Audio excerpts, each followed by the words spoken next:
Hello everyone, my name is Rohit Sharad Chopde. I am a student of second year IT department. My today's topic is stop and wait protocol.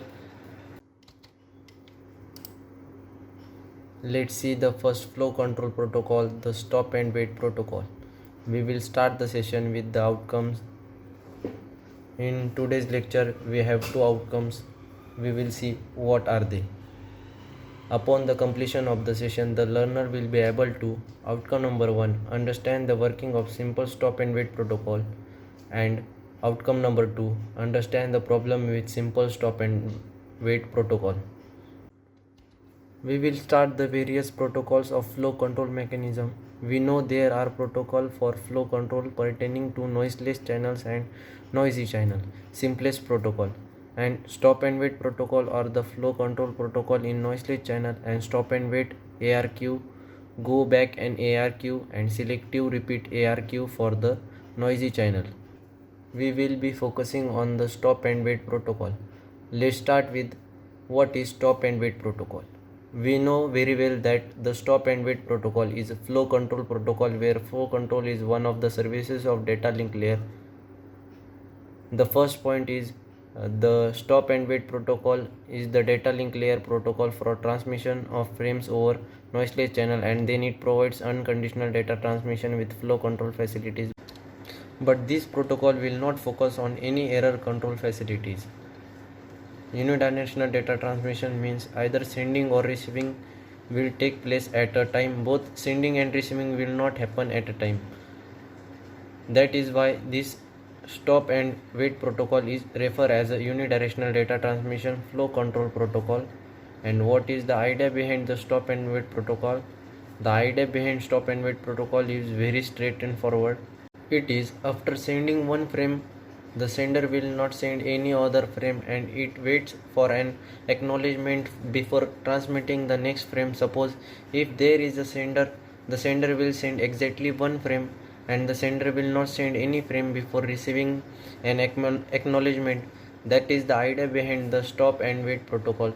Let's see what are the primitives in the stop and wait protocol. The primitives of stop and wait protocols included the sender side and the receiver side. There are very simple rules for the sender side, and there are very simple rules for the receiver side. The sender side, rule number 1 is just send one data packet at a time, and that's it. And rule number 2, send the next packet only after receiving the acknowledgement for the previous packet. The idea of stop and wait protocol in the sender side is very simple. Just send one packet at a time and don't send the next packet before receiving an acknowledgement. And what about the receiver side? Just received and consume the data packet once the receiver receives the data packet and consumes, saying the acknowledgement to the sender after consuming the data packet. Acknowledgement need to be sent, and this is what the flow control mechanism. I hope now you are clear with the flow control mechanism of stop and wait protocol. Let's see it with an animation. Suppose if there is a sender and there is a receiver, and sender will send exactly one packet, and that packet is the data packet, and the sender will not send any packet before receiving an acknowledgement. Now the receiver will send the acknowledgement for the data packet that it has received. After receipt of the acknowledgement, the sender will now send the next package. Once the acknowledgement is received for the next packet, the sender will send the next packet. And this is the process of stop and wait protocol. The main advantage of stop and wait protocol is its simplicity, but the main disadvantage is that if it has 1000 packets, then all 1000 packets cannot be transmitted at the same time. So one by one it has to wait for the acknowledgement before sending the next packet. So there are some problem with the stop and wait protocol. We will see what are they. The problem associated with stop and wait protocol, the problem number is 1 is problem due to loss in it. Suppose if the sender sends the data and this data is lost, so what happens? The receiver will be waited for a long period of time for the data, since the receiver has not received the data. In this case, because the data is lost, it will not send an acknowledgement. Since that acknowledge but is not received by the sender, it won't send the next packet. The first problem is problem due to lost data. Here the data is lost. The sender waits for an acknowledgement for an infinite amount of time. Since the data is lost, there is no chance for the receiver to get the data, so it can't send acknowledgement.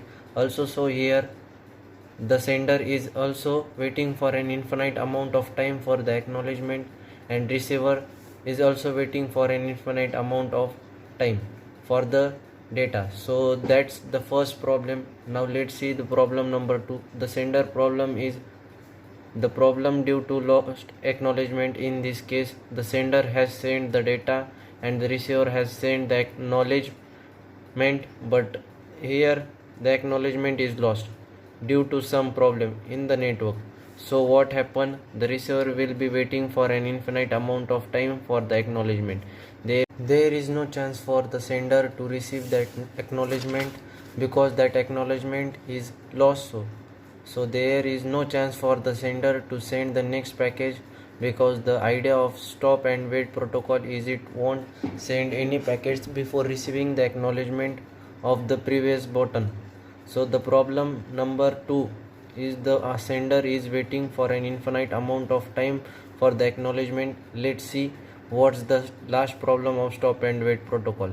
The last problem of stop and wait protocol is the problem due to delay acknowledgement or the delay data. It means the sender has sent the data and this is the time out in the sender side.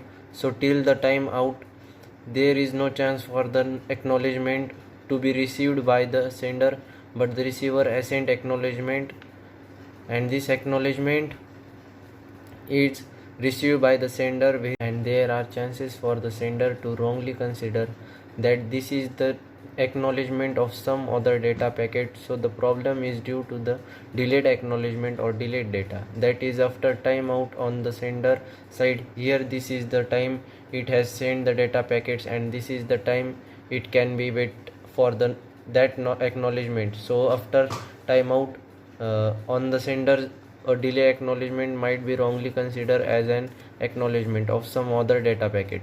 So this is the third problem. Let's see all three problem together. Problem number 1 due to the lost data, problem number 2 acknowledgement, problem number 3 due to delay that acknowledgement data, and that's it guys. I hope now you are clear with the working of simple stop and wait protocol and the problems associated with the simple stop and wait protocol. I hope you guys enjoyed the session.